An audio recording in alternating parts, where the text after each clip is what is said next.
माननीय अध्यक्ष जी, हरियाणा राज्य भंडारण निगम द्वारा वित्तीय वर्ष 2025-26 में 3 लाख मीट्रिक टन के नए गोदाम व यमुनानगर में आधुनिक तकनीक का 1 लाख टन की क्षमता का एक साइलो भी बनाया जाएगा।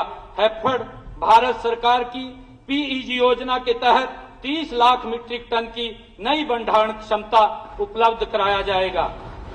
आदरणीय अध्यक्ष जी, दक्षिणी हरियाणा में सहकारी क्षेत्रों की सबसे बड़ी आधुनिक सरसों तेल मिल जिला कुरुक्षेत्र में सूरजमुखी के तेल मिल की स्थापना सार्वजनिक निजी भागीदारी पीपी मोड के तहत सुनिश्चित की जाएगी। देसी सांड के वीर्य की लिंग आधारित छिटाई के लिए राष्ट्रीय डेयरी विकास बोर्ड की मदद से हिसार में शुक्राणु छिटाई प्रयोगशाला बनाए जाने का मैं प्रस्ताव रखता हूं।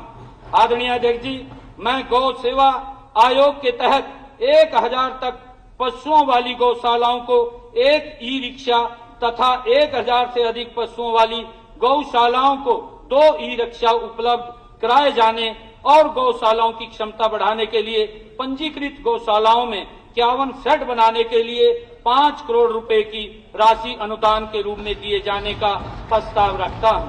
आदरणीय अध्यक्ष जी, लोगों की आस्था व गौ प्रेम को बनाए रखने के लिए हर जिले में एक नया गौ अभ्यारण्य बनाने का भी मेरा प्रस्ताव है, ताकि बेसहारा गौ वंश को व्यवस्थित तरीके से सुरक्षित किया जा सके। माननीय अध्यक्ष जी, पशुपालक किसानों को पशु बीमा योजना के तहत एक किसान को अभी अधिकतम 5 पशुओं के बीमे की सीमा है। मैं इसे बढ़ाकर 10 पशुओं तक किए जाने का प्रस्ताव रखता हूं। मैंने 60 करोड़ रुपए की लागत से सभी पशु चिकित्सा संस्थाओं में दवाइयों व उन्नत डायग्नोस्टिक उपकरणों जैसे एक्सरे, अल्ट्रासाउंड लगाने के लिए मैंने प्रस्ताव किया है। ये सेवाएं पशुपालकों को निःशुल्क उपलब्ध करवाई जाएंगी। आदरणीय अध्यक्ष जी, सफेद झींगा के उत्पादन की लागत कम करने के लिए सोलर लगाए जाने पर दिए जाने वाले अनुदान की 10 किलोवाट की सीमा को बढ़ाकर 30 किलोवाट करने का भी मेरा प्रस्ताव है। मैं सिरसा और भिवानी में सफेद झींगा व मछली के पालन को बढ़ावा देने के लिए एक एकीकृत एक्वा पार्क उत्कृष्टता केंद्र स्थापित किए जाने का भी प्रस्ताव रखता हूं।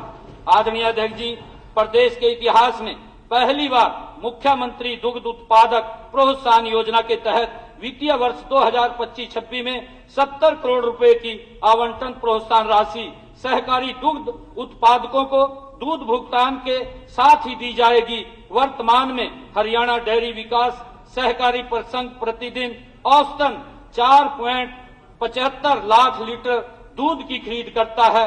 वित्त वर्ष 2025-26 में इसे 15% बढ़ाकर प्रतिदिन औसतन 5.45 लाख लीटर करने का लक्ष्य रखा गया है। आदरणीय अध्यक्ष जी, प्रदेश के हर ब्लॉक में एक दूध संग्रह केंद्र तथा प्रत्येक जिले में एक शीतलन केंद्र विकसित किया जाएगा। किसानों की पैक्सों की तरफ बकाया जात की समस्या के समाधान के लिए एक मुफ्त निपटान योजना लाए जाने का मैं प्रस्ताव रखता हूं। आदरणीय अध्यक्ष जी, गर्व की बात है कि 2021-22 में शुरू की गई हरित स्टोर नामक योजना के तहत 1250 स्टोर ग्रामीण व शहरी क्षेत्रों में खुल चुके हैं, जिनमें से 758 दुकानें मुद्रा ऋण से संचालित की जा रही हैं। हरियाणा में हरित योजना के माध्यम से कुल लगभग 1000 करोड़ रुपए का राजस्व अर्जित हुआ है। मैं वर्ष 2025-26 में अतिरिक्त 750 हरित स्टोर खोलने का प्रस्ताव रखता हूं। आदरणीय अध्यक्ष जी, वर्तमान में हरियाणा डेयरी विकास सहकारी परिसंघ 638 वीटा दूध के बूथ संचालित करता है। वर्ष 2025-26 में ऐसे 350 नए वीटा बूथ खोले जाएंगे। हिसार में आदरणीय अध्यक्ष जी, हिसार में अमरूद के लिए अत्याधुनिक संस्करण व पैकेजिंग प्लांट स्थापित किया जाएगा। सिरसा में किन्नू उत्पादक किसानों के लिए हरियाणा एग्रो इंडस्ट्री कारपोरेशन व हरियाणा डेयरी विकास शहरी परिसंघ संयुक्त रूप से एक जूस प्रसंस्करण संयंत्र स्थापित करेंगे। माननीय अध्यक्ष जी,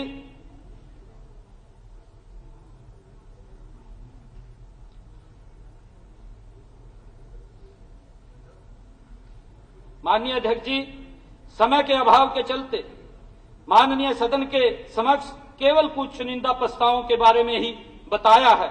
विभाग की सभी योजनाओं के प्रस्तावों के लिए वर्ष 2024-25 के संशोधित अनुमान की तुलना में कृषि एवं किसान कल्याण की आवंटित राशि को 19.2% से बढ़ाकर 4,229.29 करोड़ रुपए, बागवानी विभाग की आवंटित राशि 95.50% से बढ़ाकर 1,068.79 करोड़ रुपए, पशुपालन विभाग की आवंटित राशि को 5.9% से बढ़ाकर 2,083.43 करोड़ रुपए, मत्स्य पालन विभाग की आवंटित राशि को 144.40% से बढ़ाकर 218.76 करोड़ रुपए, सहकारिता क्षेत्र की आवंटित राशि को 58.80% से बढ़ाकर 1,254.57 करोड़ रुपए का प्रस्ताव रखता हूं।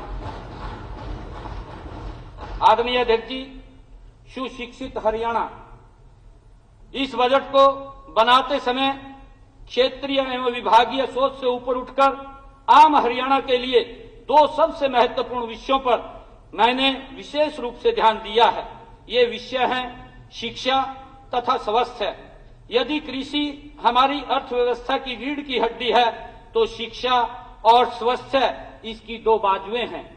मेरा मानना है कि विकसित हरियाणा के हमारे संकल्प की सिद्धि में सुशिक्षित तथा स्वस्थ समाज का सबसे बड़ा योगदान रहेगा। आदरणीय अध्यक्ष जी, हरियाणा में हर शिशु, हर किशोर, हर किशोरी, हर युवा और हर युवती को अत्याधुनिक एवं गुणवत्तापूर्ण शिक्षा कैसे मिले, इसे लेकर 13 जनवरी को कुरुक्षेत्र में युवाओं के साथ, 20 जनवरी को पंचकुला में महिलाओं के साथ और 5 मार्च को चंडीगढ़ में शिक्षाविदों के साथ की गई बजट पूर्व परामर्श बैठकों में मुझे अनेक सुझाव मिले हैं। आदरणीय अध्यक्ष जी, हरियाणा में शिक्षा व्यवस्था को राष्ट्रीय शिक्षा नीति 2020 के विजन के अनुरूप बनाने तथा राज्य के सभी राजकोषीय विद्यालयों, महाविद्यालयों और विश्वविद्यालयों में शिक्षा की गुणवत्ता देश में सर्वश्रेष्ठ बनाने के उद्देश्य से इस बजट में किए गए केवल 27 नए प्रस्तावों का मैं यहां वर्णन करना चाहता हूं। आदरणीय अध्यक्ष जी, गुणवत्ता शिक्षा प्रदान करने के लिए प्रदेश में आज 197 राजकीय मॉडल संस्कृत विद्यालय कार्य कर रहे हैं। बहु स्थानों से मुझे आम जन की मांग मिलती है कि उनके इलाकों में भी ऐसे विद्यालय खोले जाएं। इसलिए मेरा प्रस्ताव है कि वित्त वर्ष 2025-26 में राज्य में हर 10 किलोमीटर के दायरे में एक नया मॉडल संस्कृत स्कूल खोला जाएगा। इससे डबवाली, नारनौल, नांगल चौधरी, सिवानी, हिसार, भट्टूकला, गुल्ला और पेवा जैसे कई ब्लॉकों के विद्यार्थियों को मॉडल संस्कृत स्कूल में शिक्षा ग्रहण करने का अवसर मिलेगा। आदरणीय अध्यक्ष जी, मैंने प्रत्येक जिला में एक राजकीय मॉडल संस्कृत विद्यालय को centre of excellence in sports के रूप में विकसित किए जाने का प्रस्ताव रखा है। ऐसे पुनर्गठन के लिए हरियाणा खेल विश्वविद्यालय राई, हरियाणा शिक्षा बोर्ड भिवानी व शिक्षा विभाग द्वारा सामूहिक प्रयास किए जाएंगे। इसी तरह मैंने प्रत्येक जिला में एक राजकीय मॉडल संस्कृत विद्यालय को centre of excellency in skills के रूप में विकसित किए जाने का प्रस्ताव भी रखा है। ऐसे पुनर्गठन के लिए श्री विश्वकर्मा कौशल विश्वविद्यालय पलवल, हरियाणा शिक्षा बोर्ड भिवानी व शिक्षा विभाग द्वारा सामूहिक प्रयास किए जाएंगे। जिला अंबाला, कैथल, कुरुक्षेत्र, फतेहाबाद, चरखी दादरी और महेंद्रगढ़ में कुल 12 स्कूल दोहरी पाली में चल रहे हैं। वित्त वर्ष 2025-26 में इन विद्यालयों में आवश्यकतानुसार आधारभूत ढांचा तैयार कर इन्हें एकल पाली में चलाए जाने का मेरा प्रस्ताव है। आदरणीय अध्यक्ष जी, यदि यह प्रयोग सफल होता है तो वर्ष 2026-27 से बाकी जिलों के दोहरी पाली में चल रहे स्कूलों को भी इस योजना में सम्मिलित किया जाएगा।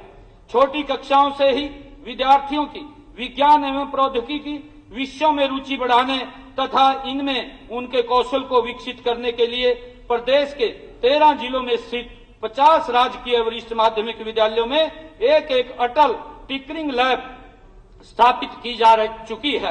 वित्त वर्ष 2025-26 में 615 अन्य राजकीय वरिष्ठ माध्यमिक विद्यालयों में एक एक नई विज्ञान, प्रौद्योगिकी, इंजीनियरिंग एवं गणित स्टेम लैब स्थापित की जाएगी।